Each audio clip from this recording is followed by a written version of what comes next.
is the third and final class of the Photoshop Elements class. Just a quick note that we have last week's replay up on the blog at elements.cindyshevely.com. If you missed any of that or you want to review it, it is up now. I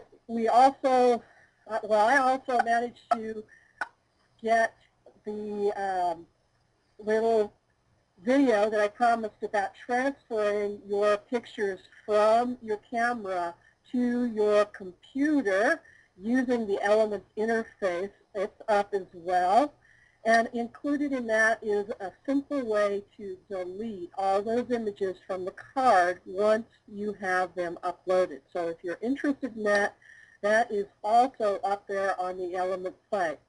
Now we'll have this site days so that you can review any of this material for the next 30 days.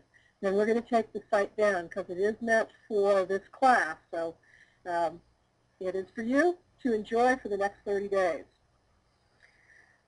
Today, what I'm going to do is I'm going to start out with a real quick tour of what we've covered so far, and then we're going to show you some more really cool stuff.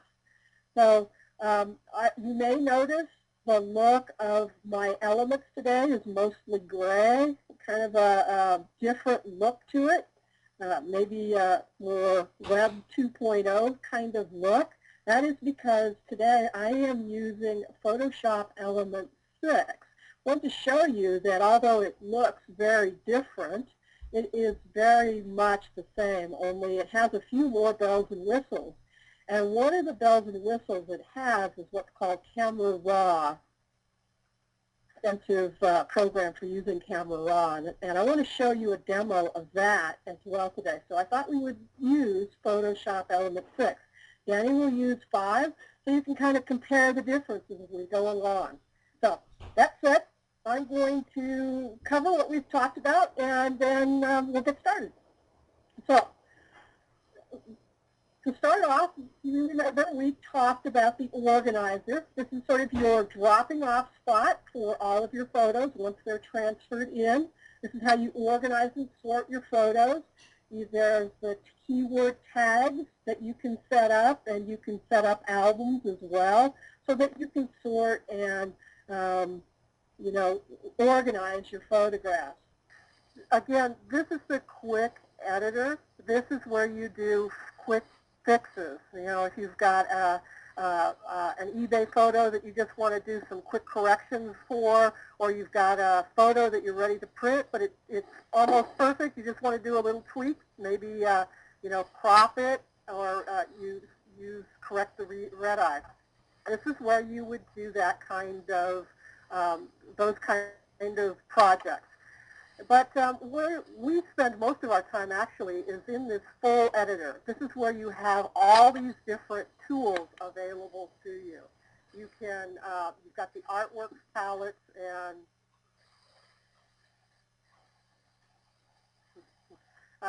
some of these other tools as we go along here. Move tool, we've got the zoom tool. We've got the text tool, we've got our straighten tool, our red eye tool. Danny talked a little bit about this spot healing tool where you can create a, she showed us that demo with the gal that had a few pixelated marks and blemishes on her face. We fixed it up with the spot healing tool. We have the clone tool and erase. The things that you'll probably be most interested in are these colors, setting the foreground color and the background color. These are tools that I come to very often. We also talked about these tools across the top. We talked about the file, and we talked about this is where you open new projects and create new projects. You do your normal save and save as, those sorts of things. We have the editor where you come and undo, your mistakes or redo your mistakes. your image where you can transform or rotate, crop, those sorts of commands are up here in the image. We talked extensively last week about this enhanced menu. Remember, these first few ones are the ones that are also available in the quick edit. And then we've got the more advanced ones, adjusting lighting. We talked about the levels and how you have more control over those midtones and highlights by using the levels tool. Same with adjusting color. And we talked about the layers. Danny went in depth about the layers. This is, again, another way to get to the different layers and create those different layers. There's always more than one way to do things in most all programs, including Elements. Then we have the filters, and that's where you are free to play.